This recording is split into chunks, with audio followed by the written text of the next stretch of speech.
ඉතින් මම අද ඔයාලට කියන්න යන්නේ මම බබාගේ හොස්පිටල් බෑග් එක රෙඩි කරගත්තේ කොහොමද කියලා. මේ හොස්පිටල් බෑග් එක ඔයා යන රජයේ රෝහලත් පෞද්ගලික රෝහලත් එක්ක වෙනස් වෙන්න පුළුවන්.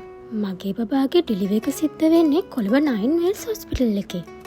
මගේ VOG ඩොක්ටර් විජිත් විද්‍යාභූෂණ. ඉතින් අපි බලමු මගේ බබාගේ හොස්පිටල් බෑග් එක රෙඩි වෙන්නේ කොහොමද කියලා. අපි මුලින්ම බබාගේ ලේබර් රූම් බෑග් එක රෙඩි කරමු. මම සාමාන්‍යයෙන් ගෑනු ළමයි රෝස පාට, පිරිමි ළමයි නිල් පාට කියන තීම් වලට යන්න ආස නැති කෙනෙක්. ඉතින් පළවෙනි බබාටයි දෙවෙනි බබාටයි වගේම තුන්වෙනි බබාටත් මම තෝරගත්තේ white color, peach color, cream color, brown color වගේ කලර්ස් කීපයක්.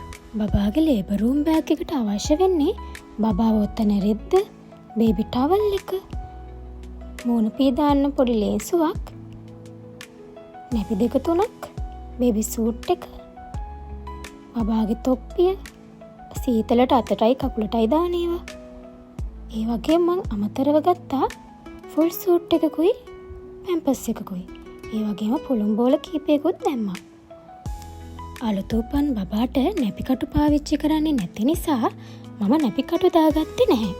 ඒ වගේම පෙකණි කට්ටක් හොස්පිටල් එකෙන් දෙන නිසා පෙකණි කට්ටකුත් මම ගත්තේ නැහැ. අපි දැන් බලමු බබා ලැබුණට පස්සේ හොස්පිටල් එකේ නැවතිලා ඉන්න දවස් දෙකට බබාට අවශ්‍ය කරන දේවල් මොනවද කියලා. බේබි නැපි 20-30 අතර ප්‍රමාණයක් හා බේබි කවුන් 4-5ක්. බබාව ඔතන රෙදි දෙකකුයි බබාට ටවල්ස් දෙකකුයි ඒ වගේම බබාව පීදාන්න පොඩි ලේන්ස 3කුත් මම ගත්තා. චූටි බබාට සීතලට අතටයි කකුලටයි දාන ග්ලව්ස්, මේස් වගේම තොප්පි දෙක තුනකුත් අවශ්‍ය වෙනවා. අවශ්‍ය වෙන්නේ නැති වුණත් මම ගත්ත දෙයක් තමයි බබාගේ කොණ්ඩේ පිරෙන පණ, නිය කටර් වගේ දේවල්. හොස්පිටල් එකෙන් අරන් එන්න කියන විශේෂ දෙයක් තමයි බබාගේ චූලි එක්කනට යටින් එළන රබර් මෙට්ටය.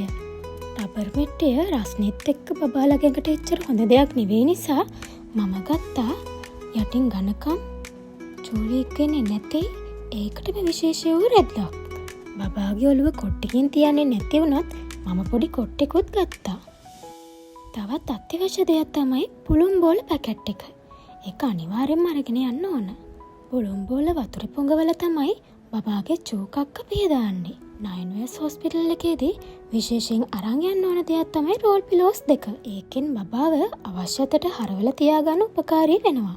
තවත් මම ගත්ත දෙයක් තමයි බබාව ගෙදරට එක්කන් එනකොට එයාට පහසුවෙන් ඉන්න පුළුවන් ඝනකම් කොට් එකක් වගේ දෙයක්. බබාට පැම්පස්, වෙට් ටිෂුස් වගේ දේවලුත් මම දාගත්තා.